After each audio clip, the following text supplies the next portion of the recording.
Yeah, go ahead. Hello, good evening. We are live on Facebook.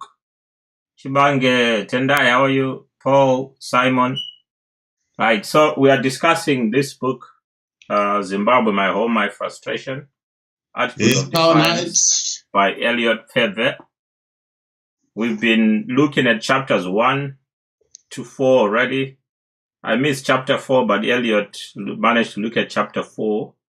So today we're looking at chapter 5 of the book.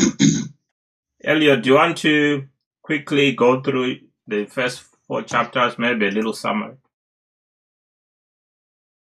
Summary. I'll just quickly summarize the previous chapters, and then we can kick with chapter 5. Chapter 1 looks at the background of Zimbabwe, including its historical background, again delving into the liberation struggle, culminating into the 1980 first democratically supervised elections, to which Robert Mugabe became the first prime minister. The second chapter then looks at the socio-economic dynamism of Zimbabwe from the 1980 going into 1990s. In between, including also the Gukurahundi, the violence thereafter, and then I moved into, which was now the chapter 3 and chapter 4. Yeah. The formation of MDC, again, various turbulence events that took place, culminating into the referendum and also subsequent violence perpetrated against the MDC by ZANU-PF. Now, today, we are now looking at chapter 5. Yes. There's quite a lot in chapter 5. Yeah. I'll hand over to Dereck. Maybe Dereck would like to start with a position or a focus point. Okay, so we're looking at Zimbabwe, My Home, My Frustration, Articles of Defiance by Elliot Pfebve. We are recording this on Skype, but we're also live on Facebook. Elliot is also live on Facebook. So, I mean, you start by looking at, I think at the time you wrote this book, Robert Mugabe was 82 years old. Indeed, yeah. And already, I think there were cases, I mean, people were already talking about succession at that time. Yes. But everyone could see it was not going to happen. You also have 2 models in your book, in which you look at the membership of the MDC and ZANU-PF. For example, you've got the opposition political system as model A, with supporters at the base. And then you've got the members in the middle and the leadership at the top. Then the ZANU-PF is broad at the bottom with the leadership. And then you've got the members in the middle. And then you've got the supporters right at the top. Now, can you explain this too? Right, indeed. I just wanted to see if I can show my Facebook followers as well. On what page is it? It's on page 108, 109. 108, okay. Well done. Yes, so to my viewers, we are talking about this model, which I called EP model of politics. Now, when I brought in that EP model as a theory to align with what was happening in Zimbabwe, is basically because I critically analyzed that in every election, ZANU-PF would use violence.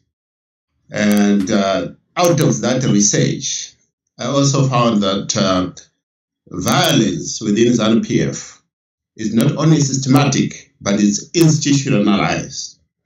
What I mean by that is that all institutions in government have been Zanunized to such an extent that ZANU-PF abuses those institutions in government to unleash violence against opposition. But then I looked at why is it that the opposition have got a broad base of support base. If you go to Zimbabwe, everybody wants change. Nobody wants starvation. They want a social mobility. Yeah. Which is what the opposition stand for. But then you got into an election. ZANU-PF always would rig the election, irrespective that they are the minority. So now that model looks at to say with MDC, it is a triangle. Maybe we can equate that to Maslow's law, where the tip is actually the leadership. And below the leadership is the members who are activists. And then the broad base is the support base of the opposition. In theory, any political party with such a structural positioning should win the elections. Then the next question is, why is it that always ZANU-PF would snatch the election results from MDC? Yeah. And then I came up with another model that represents ZANU-PF. Yeah. Where ZANU-PF leadership is broader at the top. The reason is because these people broader at the top within ZANU-PF, you find that because of corruption, because of politics of patronage, those people remain intact. And these are the people today that are actually tormenting the entire population of Zimbabwe. Then you go to the members. Even the membership of ZANU-PF is dwindling year after year.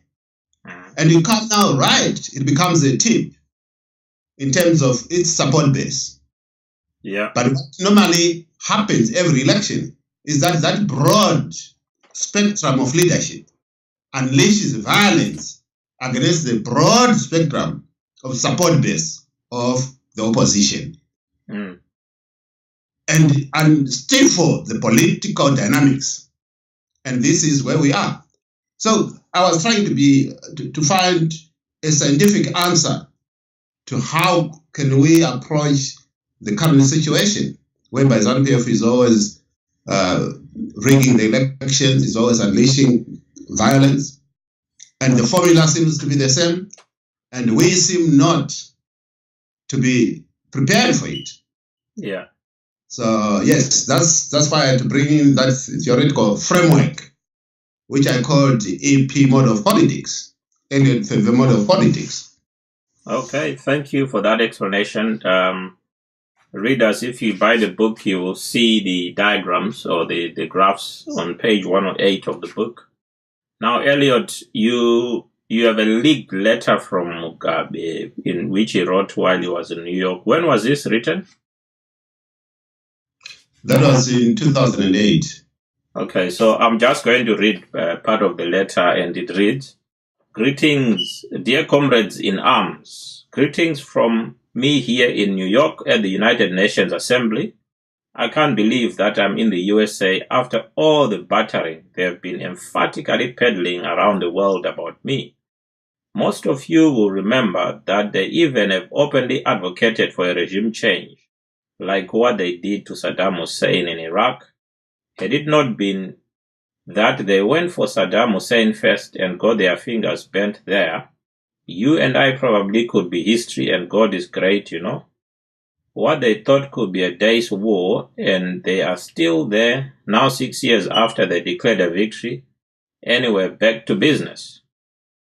I've been invited by the CNN. I have no idea what they are going to ask me, but I've been told by our dear friend, Comrade Chimurenga. Is that Coltrane Chimurenga?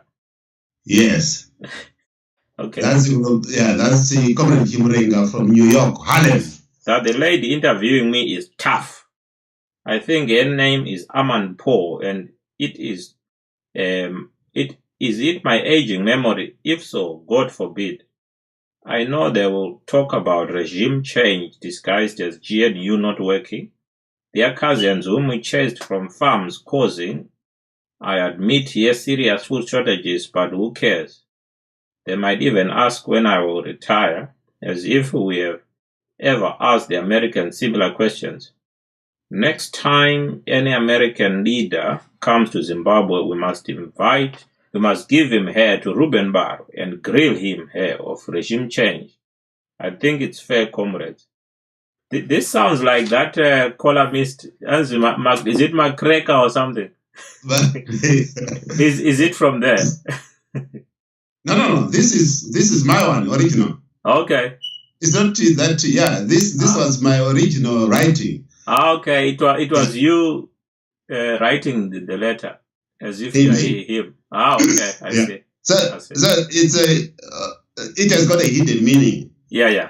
Can you explain that? A letter from America. Yeah. But in a way, I was looking at. Of course, Mugabe was going to be interviewed by Amina Paul, CNN. Yeah. So I was trying to preempt what is likely to be asked. Oh, okay, I see. And what Mugabe is likely to explain or to answer back. All right. I saw that information in advance to CNN. Okay. Yeah. Okay. So that's how it was. Yeah, I get it now. Yeah. Okay. Right. So you also talk about Zimbabweans in the diaspora shaping the future of Zimbabwe. Can you explain that bit? I think when I wrote about the diaspora shaping the post Mugabe era, I looked at Zimbabwe currently, and the terrain hasn't changed. Then is that if you look in Zimbabwe, everywhere you look, it actually resembled a country at war with itself. A destruction and decay of infrastructure, the economic meltdown, everything is like, a post-colonial era. So I looked at it to say there are about over 4 million people who have left Zimbabwe all over the world. And most of these, we've seen some of them actually driving economic of scale in other countries. Yeah. And we are saying, in the event that Zimbabwe is truly independent, and these people, Zimbabweans, have gone out there to acquire skills, and some of them are working senior positions, driving economies.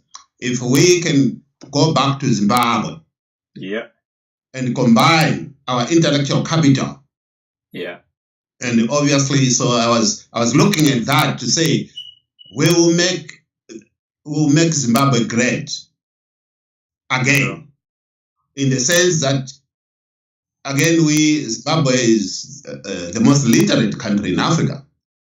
Add that literacy rate that we are known for, add to the intellectual capital of people who might have gone out of Zimbabwe to learn new skills and bring the skills back to Zimbabwe. Yeah. And that would be a bonus in terms of we together as Zimbabweans, we can easily turn around the fortunes of Zimbabwe in a post-Mugabe era. If Mugabe is still in power and ZANU-PF is still in power, forget it.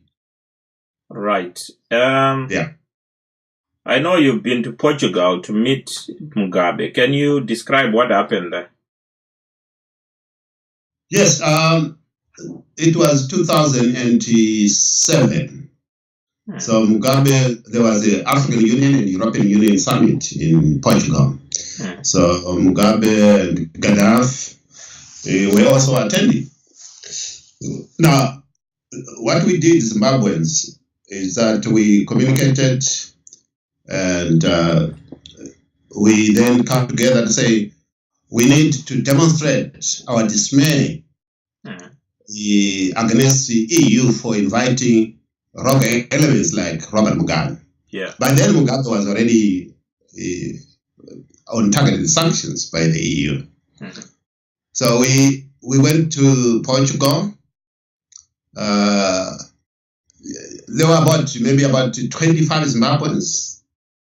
I think for the first time, I saw a lot of Zimbabweans coming together, united against a common goal, and that is of demonstrating against the presence of Robert Mugabe summit. I was the central point in terms of communication, in terms of I did press reviews, conferences with CNN, BBC, Al Jazeera, Ghana TV, Nigerian TV, SABC, etc., etc. Yeah, but what we wanted was, we said our demands were very clear that before Mugabe lies to the international community at that summit, we had point system on what we wanted him to address with Zimbabweans first. And we know, unfortunately, we were unable to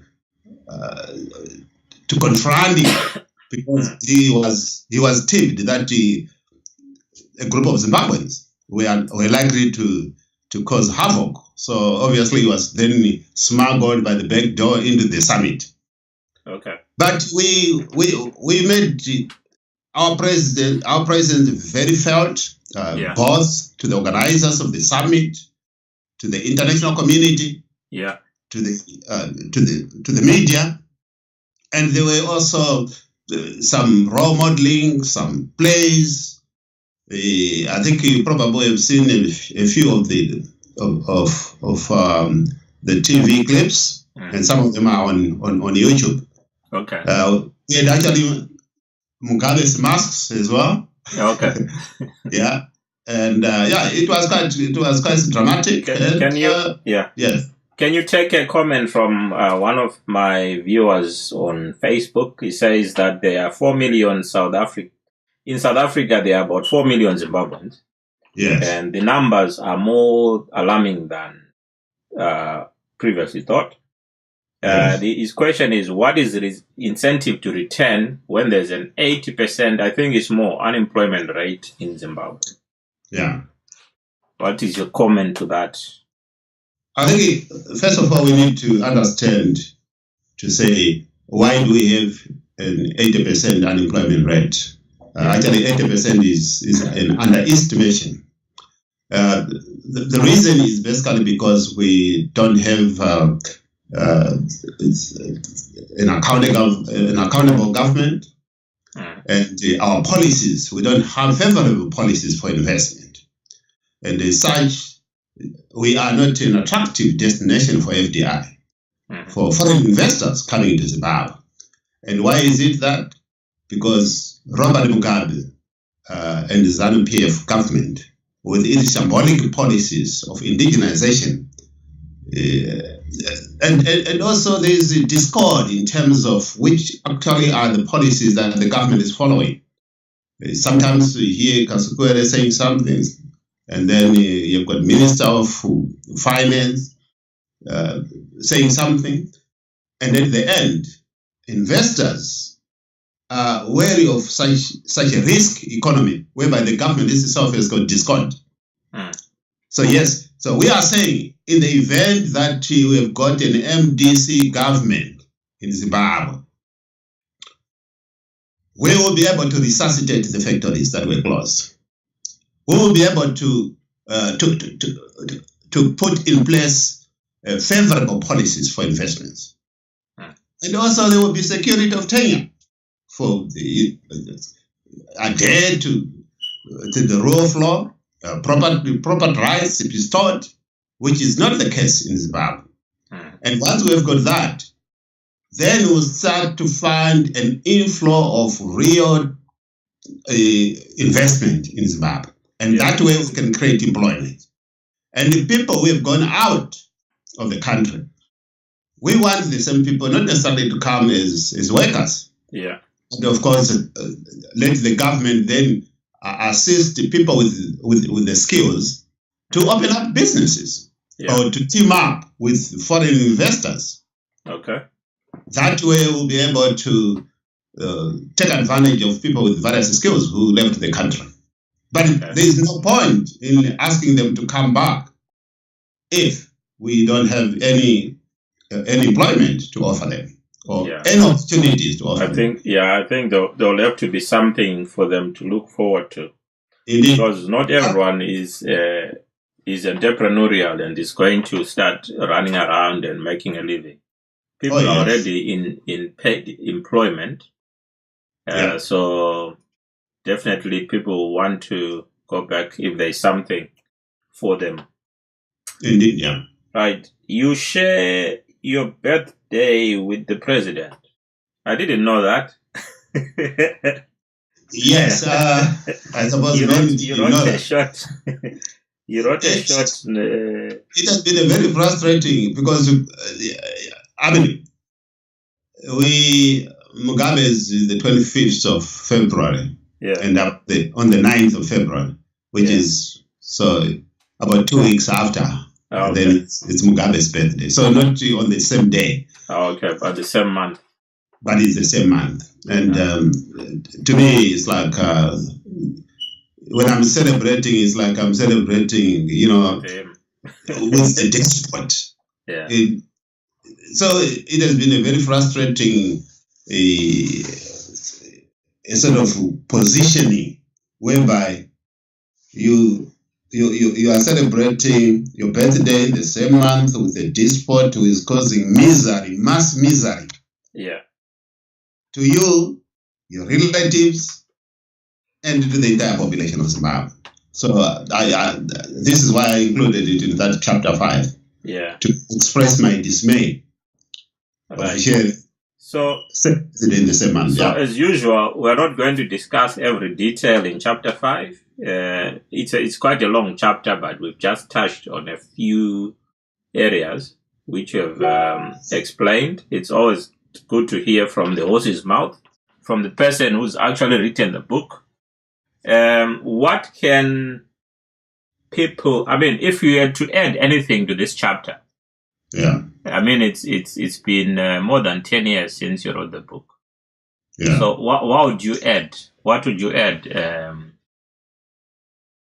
I think I'm not going to add anything but to reinforce something that is in this chapter, and that is my call for Zimbabweans to unite political parties. And I said in that chapter as well that a mushrooming of small splinter political parties to fight in election against ZANU-PF is not an answer, and that people must unite for a common cause.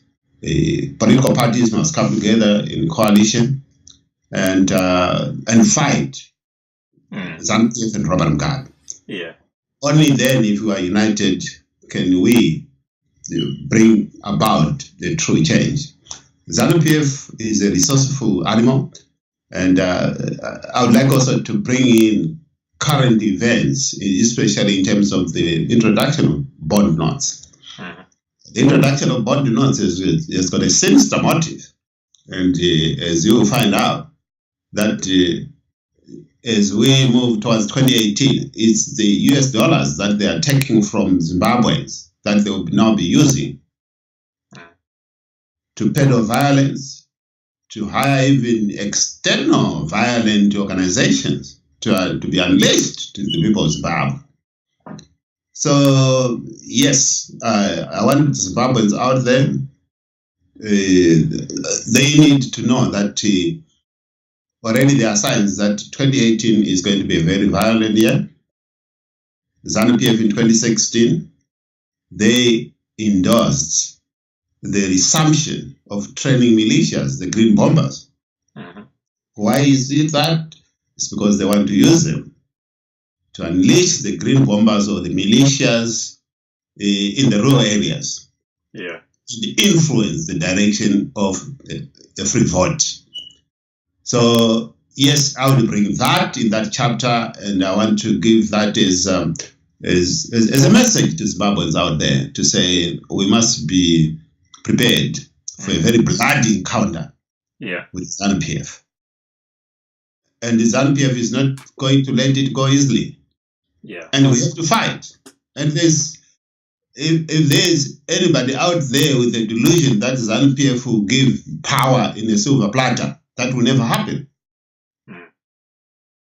And I would draw in Katie Louis model, which says if you want to introduce change, first of all, you need to unsettle the people first so that they buy into the change, implement the change, and then later on, you then freeze. In other words, you then relate to why you have introduced the change with real outputs thereafter. But first and foremost, you actually need to unsettle them. And, and it's true of any change. Yeah. Change, there will always be people who resist change. What is your take on the new president of the US, Mr. Trump, in terms of Zimbabwe? He's causing a lot of havoc at the moment. He reminds me of keep my Zimbabwe and you keep your Britain. It's like he's saying keep your Middle East. Personally, I'm not a fan of Donald Trump, but I think he was elected by the American people, and he is following up to his promises during the election. He's only affecting the promises he made. Yes, so nothing surprising at the moment. People thought it was a joke. But they thought he was just campaigning so that he can win, and then he will start acting presidential after he has won. Yeah, but you know what? That's exactly what we want, even from opposition in Zimbabwe. The time, the time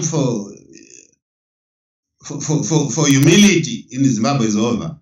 If you're an opposition party, because we have tried everything else. And it has failed.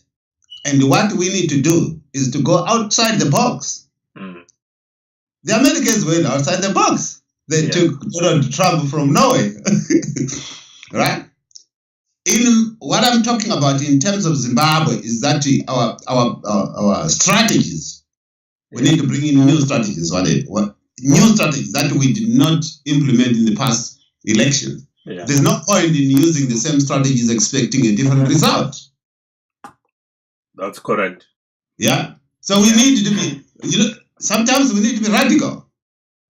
And then explain later on when people are enjoying the fruits of change. I think I'll ask you specific questions on that in another video. Yeah. But for now, I think we can wrap up. So we've been talking about Elliot Pfebve's book, Zimbabwe, My Home, My Frustration, Articles of Defiance. It's a book that he wrote about, about 10 years ago, more than 10 years ago. But some of the things that he wrote here are very rich. We've been looking at chapter 7 today. Chapter 5. So next Sunday, we're doing this one chapter a week. So next Sunday, we'll be looking at chapter 6. And after we finish, there are 10 chapters. After we finish the 10 chapters, there's another book which he wrote on sustainable development, on food security. Social justice and food security. Yeah, social justice and food security. We're going to look at that as well. Yeah. This video, we are recording on Skype, but will be available on YouTube. And the Facebook recording will also be available on my wall, and on Elliot's wall is also been live on his Facebook. Do you want to respond to anything on your Facebook wall before we go? Yes, I know I've got Clever Morinki. You also publicize the MDC alternative policies in detail. Okay, thank you. All the way to grassroots. What do you do to the party to resolve the current problem. That is where the problem is. Well, I think the question is about problems within opposition parties. I'll address that quickly. The reason is, I think this is why I said is opposition parties need to unite for the good of the nation. And if we are going to defeat ZANU-PF, yes, we know ZANU-PF is fractured, but it has got the capacity to rig the elections again, and we don't want to give them that chance this time around. Yeah. Because if we fail this 2018, for us to wait for another 5 years in 2023, we might as well kiss Zimbabwe as a promised land goodbye. They would have looted everything. The very infrastructure that we are crying about today, that there's infrastructure decay, imagine in 5 years' time from now. Yeah. So yes, and I think there's another one. What are these strategies? Okay. Yes, I think it's in response to when I said opposition, we need to come up with new strategies, totally outside the box, strategies that we have not used before. Otherwise, there's no need to use same strategies expecting a different result. And I didn't want to ask you that question. Yes, but look at it. It's not something that I'm gonna say out here on screen. And I would like also to confirm that I'm the EU representative for MDC. And obviously, I cannot be seen to declare strategies in the public media. But all I'm saying is we are working behind the scenes, and all I'm saying is I'm challenging the leadership and all opposition parties in Zimbabwe to unite and to come up with the strategies that are outside the box for us to defeat ZANU-PF. It is possible to defeat ZANU-PF, and it is not immortal. We can defeat it, and let's do it. There is also, yes, it's true, Mucha, which is good. What I'm saying is exactly what you are saying. ZEC has been politicized. Yes, I agree with that. My brother, I contested in 2013, and my experience was that almost everybody who was sent to Bindura as an officer of ZEC was either a retired CIO or a serving CIO. So we know that. We know that, and we must call for depoliticization of ZEC. I know time is not on our side, but we need to find a way of how we can then police the police, because that's where the problem is. There is, yes, I think a lot of people are agreeing with what I'm saying. Yes. Thank you very much for your contribution. Yeah, watching. Oh, yes, they've been quite a lot. Bless you and your work. Thank you very much. Carol Knight, Brussels, right? Brussels. You were watching from Brussels, which is good. Again, Zimbabwe. Yes. USA. Yes. The number of people watching your video is increasing. Okay. Just when we're about to close. Start coming. Yeah. And, I also want to say thank you for watching. Gina, thank you very much. Cyprian, Precious, and Rami. Okay, you've been watching there. Thank you. Rami, you need to come and see me. Thank you very much. Yeah. Our viewers, Zimbabweans, and our support base all over the world. It has been my greatest Pleasure to have you tonight, and let's meet again in next Sunday. Next Sunday, chapter 6. same time. Yeah, same time, and then we can discuss. 9:30 and 10 o'clock. Okay, thank you very much. Thank you. Thank you, everyone. We are shutting down now. Thank you. See you later.